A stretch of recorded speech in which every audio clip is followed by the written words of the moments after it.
Hello everyone. कैसे हैं आप सब। उम्मीद है कि आप सब बिल्कुल ठीक होंगे।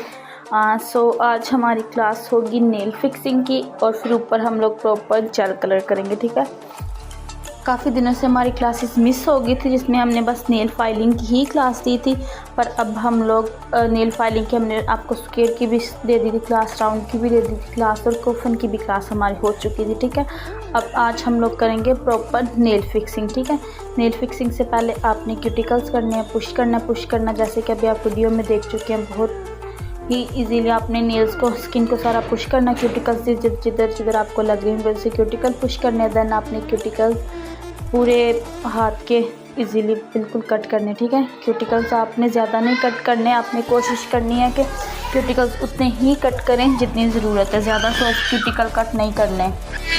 अभी हमारी क्यूटिकल्स कट हो चुके हैं। ठीक है, एक हैंड के मैंने पहले ही ऑलरेडी कर लिया हुआ, अभी दूसरे हैंड के मैं आपके सामने कर रही हूँ। फिर हमने सब नेल्स को बफिंग करना है। जो नेचुरल नेल्स की शाइन होती है उनको हमने ख़त्म करना है। ठीक है, नेचुरल नेल्स की शाइन को ख़त्म करना है, ये अब हम करेंगे। नेचुरल नेल्स की शाइन बफ ख़त्म करके फिर हमें नेल फिक्सिंग करनी है। नेल फिक्सिंग हमने करनी है बड़ी, पहले हमने प्रॉपर नेल को फिक्स करके देखना है कि ये हमारे नेल पे फिक्स आ रहा है कि नहीं। ठीक है, उसके बाद हमने नेल्स को, जब हमने क्यूटिकल पुश किए थे तो उसकी शेप को देखना है कि हमने हमारी शेप राउंड में कुछ स्क्वायर में। ठीक है, उसको उसी तरीके से उसके अकॉर्डिंग ही हम लोगों ने अपने नेल को बनाना है। फिर हमने बिल्कुल नेल को अच्छे से उसकी ग्रिप बना के फिर हमने ग्लू लेनी है, ये भी मैं आपके सामने लूँगी। ठीक है, ऐसे आपने नेल्स पे हाफ नेल पे ग्लू लेने, जितने आपके नेल की टिप होगी उतने ही नेल पे आपने ग्लू लेनी है, ज़्यादा ग्लू नहीं लेनी है। कोशिश करनी है कि आपके स्किन पे ग्लू ना आए। ठीक है, ना स्किन पे ग्लू आए और ना ही नीचे वाली स्किन पे आपके ग्लू जाए। स्किन जो नेल्स के नीचे स्किन होती है उन पे भी आपकी ग्लू बिल्कुल ना जाए, वो फिर इचिंग होती है। और समटाइम ऐसे होता है कि जब हम उसको मतलब थोड़ी देर के बाद अगर कहीं ज़ोर से लगे या कुछ भी हो तो वो स्किन पे फिर कट लग जाता है। तो इसलिए बी केयरफुल, ग्लू को बहुत ही एहतियात से यूज़ करना है। ग्लू आपकी आइज़ में भी ना जाए क्योंकि ग्लू बहुत स्ट्रॉन्ग होती है, इसलिए बहुत अच्छे से इसको यूज़ करना है आप लोगों ने, बहुत ही बी केयरफुल। ठीक है, ये बहुत स्ट्रॉन्ग होती है तो बहुत अच्छे से इसको करना है। ये अभी हम लोगों की क्लाइंट को चाहिए थी राउंड शेप ही। ठीक है, तो हमने ऑलरेडी जो नेल्स यूज़ किए हैं वो हमारे राउंड शेप में थे। ठीक है, तो अभी हम उनको कट नहीं करेंगे क्योंकि हमारी क्लाइंट को लेंथ लॉन्ग चाहिए थी, तो इसलिए फिर अभी हम लोग क्लाइंट लेंथ को कट नहीं करेंगे क्योंकि हमने राउंड शेप में नेल्स लगाए, इनको राउंड शेप में ही चाहिए थे। ये हमारे लिए बहुत इजी हो गया कि हमारी क्लाइंट को राउंड शेप ही चाहिए थी तो हमने राउंड शेप ही कर लिया। अगर कोई इशू नहीं है, आपके पास स्क्वायर नेल्स हैं तो आपकी क्लाइंट को राउंड शेप चाहिए, तो हमने पहली क्लास सेकंड क्लास में आई थिंक तो हमने बताया था राउंड शेप का। ठीक है, तो आप उसको एक दफ़ा देख लें तो आप राउंड शेप में ही फिल कर लें। इजीली आप राउंड शेप कर सकते हैं। अगर आपके पास राउंड नेल्स है तो अगर किसी क्लाइंट को स्क्वायर या कोफिन शेप चाहिए तो वो भी आप कट करके बिल्कुल इजीली उसकी शेप कर सकते हैं। हमने राउंड शेप कर लिया। ठीक है, ये हमारे दोनों हैंड्स की राउंड शेप हो गई है।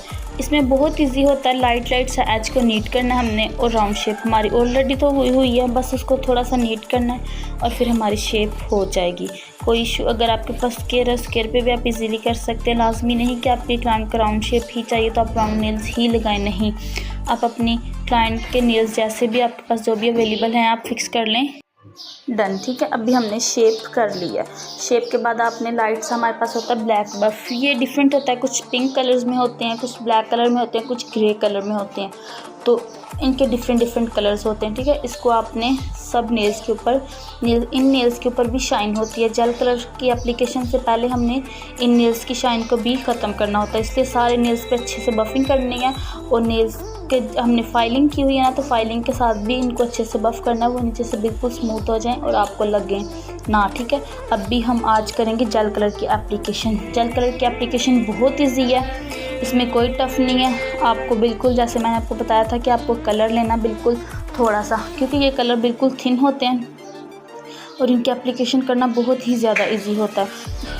तो इसलिए अभी हम 3 फिंगर्स पे कलर लगाएंगे और 2 फिंगर पे हम लोग थोड़ा सा सिंपल सा नेल आर्ट करेंगे, जिसकी वजह से हमारा कलर ज़्यादा इन्हेंस होगा और ज़्यादा कलर मतलब ज़्यादा अच्छा लगेगा, थोड़ा सा आर्ट। ठीक है, ये अभी मेरे पास है प्लम कलर, ये प्लम कलर है। शायद आपको अभी वीडियो में क्लियरली शायद थोड़ा नहीं नज़र आ रहा, ब्लैक में लग रहा है, पर ये प्लम कलर है। मोस्टली हम जिसे कह नहीं देते बैंगनी कलर, बैंगन का जो कलर होता है, तो ये वो कलर है। ठीक है, अब मुझे नहीं पता कि आप लोग किधर किधर से देख रहे हैं, आप लोग बैंगन को क्या कहते हैं या पता नहीं क्या, तो फिर भी मैं हम लोग तो इसको बैंगन का कलर ही कहते हैं। पंजाबी से जरा कह देंगे ने बैंगनी कलर, ये वो कलर है, ठीक है।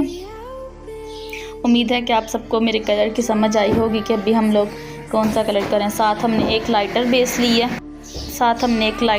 ली है, ठीक है।